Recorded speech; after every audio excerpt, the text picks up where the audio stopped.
Burrillville police have brought in a mobile command center. They're also working with Rhode Island State Police. And we've really seen a lot of activity to the left of this house.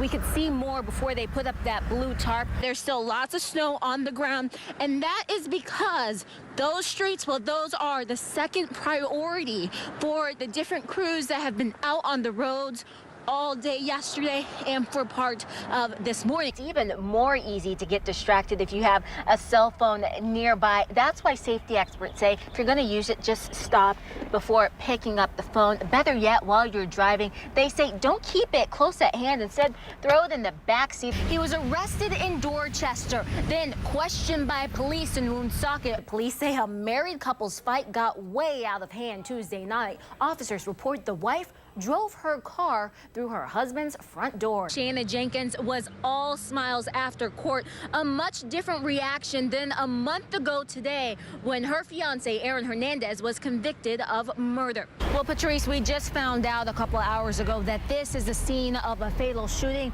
and for hours this police tape and flashing lights have blocked off parts of Cogswell Street as officers investigate. I was walking down the street. I had to pay my cell phone because it was due. I just heard screaming. In broad daylight, mayhem broke out at the corner of Cogswell Street and Belleville Avenue in New Bedford. Witnesses say it looked like this Metro PCS was being robbed. They came out shooting. I put my head down. The person that was in my vehicle, I put her head down, and we went through the light, but two guys came out in guns blazing. 12:30 in the afternoon, and multiple shots were fired. 1, 2, 3 shots. I heard so far as I know. Witnesses say the man who ran the store was shot, possibly multiple times. They say after firing, the shooters hopped into a black Mercedes and took off. Jamie Bessie jumped out of his car to help the 36-year-old victim. Just told him to hold on, man. You know, you're gonna be all right. You know, they'll be here soon. Just keep fighting. Bessie trained as an Army combat lifesaver. He did everything in his power to help the man, but it wasn't enough. The man was pronounced dead at St. Luke's Hospital less than an hour later. That's not something you would expect, you know, in the middle of the city. I mean, in the middle of Iraq, you get used to it.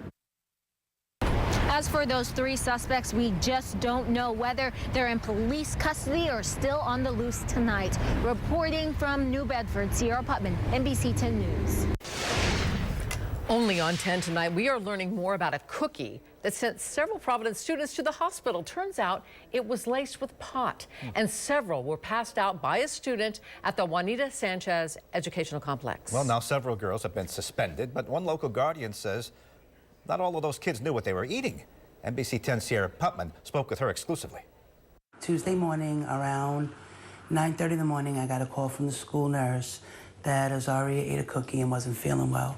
Warning bells did not immediately go off in Melanie Bell's head, but when she arrived at the Juanita Sanchez Educational Complex, she quickly realized this was much more than a bellyache. When I got there, she was hysterically crying, and she was like, "I'm sorry. I ate a cookie." 17-year-old Azaria Randall was taken to Hasbro Children's Hospital with 3 other girls. I was scared to death. I was even more scared for her because she was scared, telling me, you know, tell my family I loved them. The school department sent NBC 10 this statement, which says in part, the girls, quote, admitted to consuming cookies suspected of having contained a controlled substance. The cookies we're talking about could look like any homemade chocolate chip cookie that you would make yourself, possibly even look like this, but it turns out they were laced with cannabis. Bell's relief didn't last. Azaria and the other girls were suspended for 3 days. The district has a no tolerance policy. Police were notified, and there will be a student affairs hearing. I feel that the suspension, I don't think is right, and now it's going to be on her school record, so when she applies for her colleges this year and into next year, it's a blemished record. She had no idea there was anything in the cookie. Azaria says she got a piece of the cookie from a friend, not the student who brought the pot-laced munchies to school. You think she's telling the truth? She did not know? She did not know. I could tell the reaction on her face. She looked me in my face and she was like, "I swear to God on your life, I did not know there was anything in that cookie." Well, Christine Callahan says she's fighting so other medical marijuana patients don't face discrimination. Christine Callahan is a graduate student at the University of Rhode Island studying textiles. This summer, she was hoping to complete her internship requirement at Darlington Fabrics Corporation in Westerly. During the interview, Callahan told the company she's a medical marijuana cardholder. I said I wouldn't bring it to work. I said I wouldn't come to work if I had had to use it that day. Wrapped up slightly abruptly after that. Callahan needs medical marijuana to control severe migraines. She gets up to 10 a month. If I shift wrong on the bed and it shakes too much, it's horrifically painful. Allergies limit what she can take. Other options didn't work. Then she tried medical marijuana. Relief. Something worked. Since her position didn't require her to operate any machinery or heavy equipment, she thought everything would be fine, but she didn't get the job. They specifically said they're not going to hire you because you're a medical marijuana card holder.